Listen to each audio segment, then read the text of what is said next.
স্বামীজির বাণী ও রচনা থেকে প্রাণের আধ্যাত্মিক রূপ। যোগীগণের মতে মেরুদণ্ডের মধ্যে ইরা ও পিঙ্গলা নামক দুইটি স্নায়বীয় শক্তিপ্রবাহ ও সুষুম্না নামে একটি শূন্য নালী আছে। এই শূন্য নালীর নিম্নপ্রান্তে কুণ্ডলিনী পদ্ম অবস্থিত। যোগীরা বলেন উহা ত্রিকোণাকার। যোগীদের রূপক ভাষায় ওই স্থানে কুণ্ডলিনী শক্তি কুণ্ডলাকৃতি হইয়া বিরাজমানা।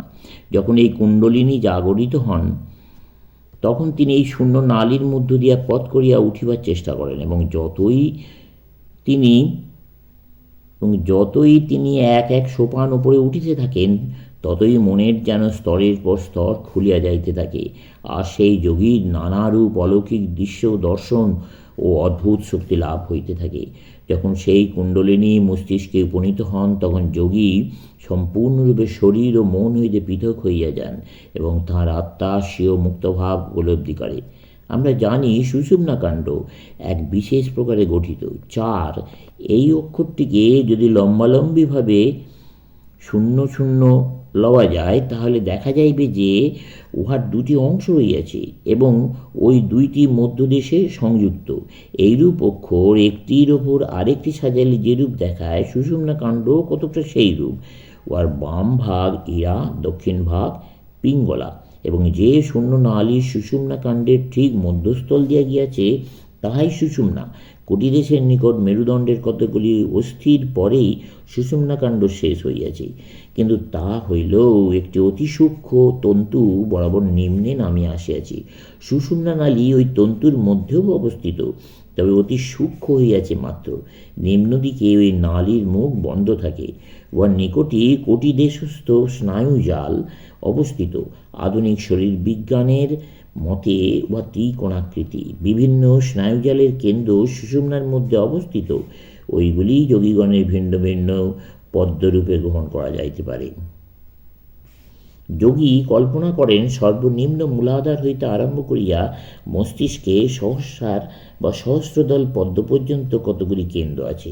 যদি আমরা ওই পদ্মগুলিকে পূর্বোক্ত স্নায়ুজাল বলিয়া মনে করি তাহলে আধুনিক শরীরবিজ্ঞানের ভাষায় অতি সহজে যোগীদিগের কথার ভাব বোঝা যাইবে।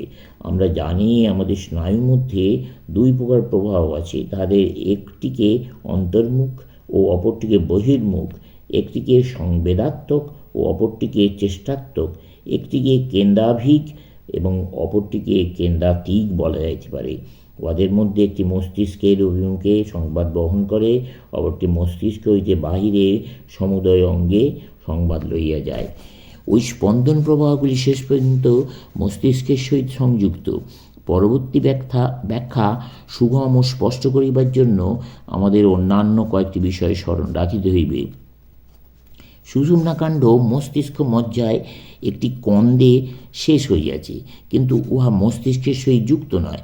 মস্তিষ্কের অন্তর্গত তরল পদার্থে ভাসমান।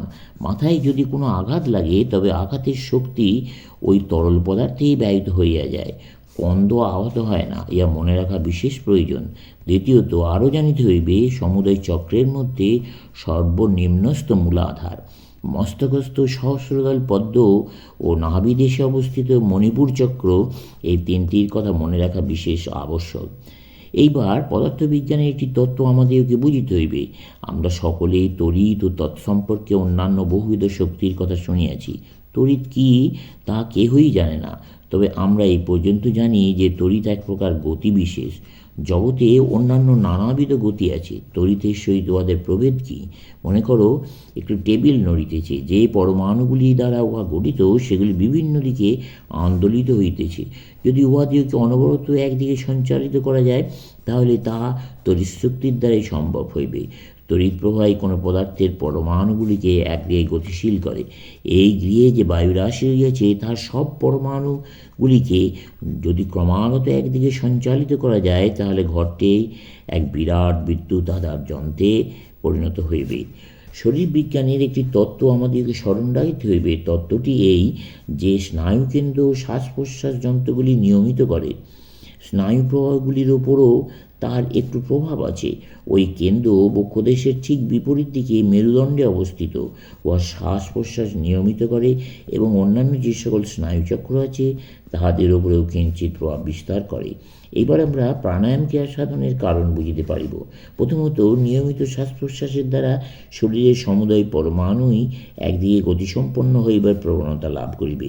যখন মন দৃঢ় ইচ্ছাশক্তি রূপে পরিণত হয় তখন সমুদয় স্নায়ু প্রবাহ এক প্রকার তড়িৎ শক্তিতে পরিবর্তিত হয়। কারণ দেখা গিয়াছে স্নায়ুগুলির উপর তড়িৎ প্রবাহের প্রভাবে স্নায়ুর উভয় প্রান্তে বিপরীত শক্তিদ্বয়ের উদ্ভব হয়।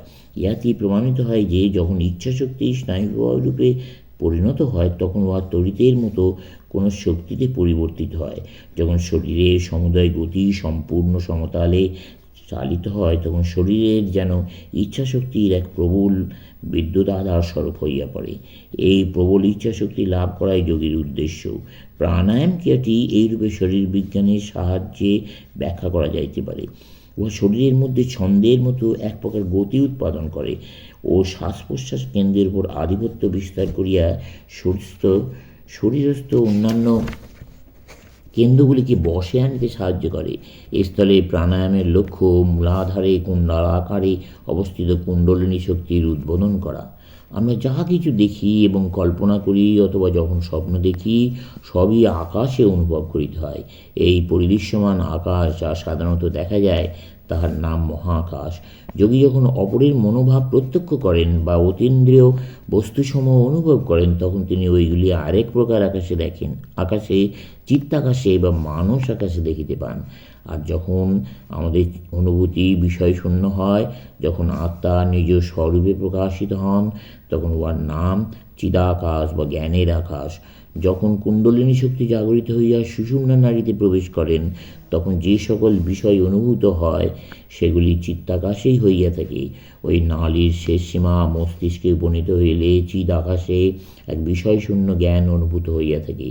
এবার তড়িৎ শক্তির উপমা আবার লওয়া যাক।